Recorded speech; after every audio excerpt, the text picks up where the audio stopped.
Hello, everyone! Today, we're diving into a major shift in the global energy market, one that marks the end of an era. Our article today is titled, Russian Gas Era in Europe Ends as Ukraine Stops Transit. For decades, Russia dominated Europe's energy market, supplying gas through pipelines that passed through Ukraine. Even after the war between Russia and Ukraine began, gas continued to flow.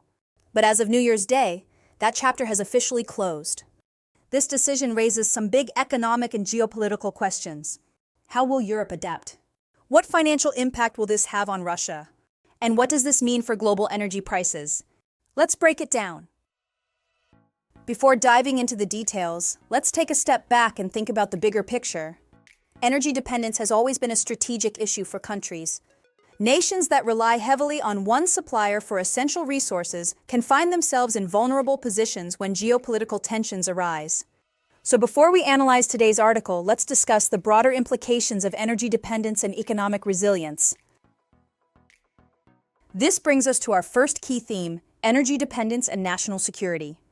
Energy isn't just about electricity or heating, it's a powerful political and economic tool. Countries with control over energy supply can influence global markets, apply political pressure, or even fund conflicts.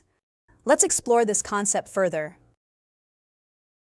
What are some risks that come with a country relying too much on one supplier for energy? Can you think of any historical examples? Relying on a single energy supplier creates several vulnerabilities. First, it increases economic instability. If the supplier raises prices or cuts off energy access, the dependent country may struggle to meet its needs. Second, it gives the supplier political leverage.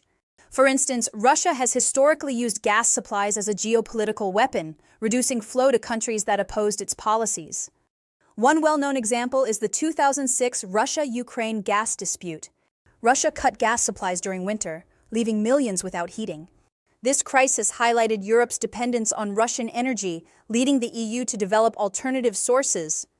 This is exactly why the recent termination of Russia's pipeline deal with Ukraine is so significant. It forces both sides to reconsider their energy strategies, with global consequences.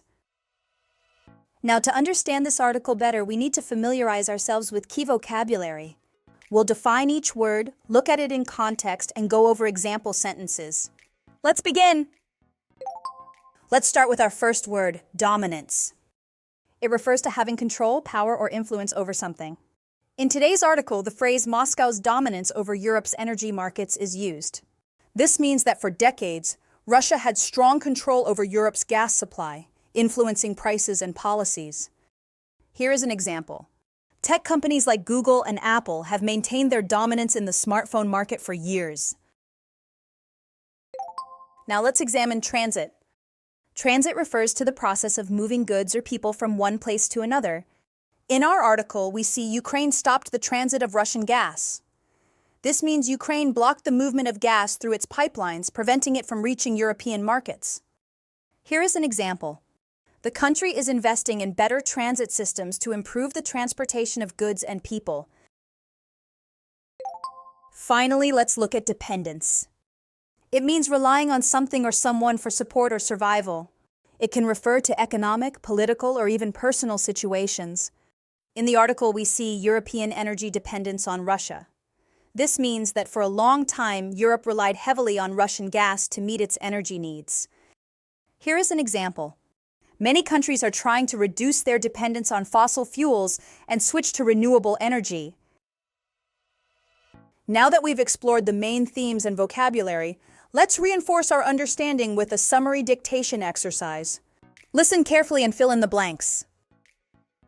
Russia's gas exports through Ukraine stopped on New Year's Day after Ukraine refused to renew a transit deal, ending Moscow's decades-long dominance in Europe's energy market.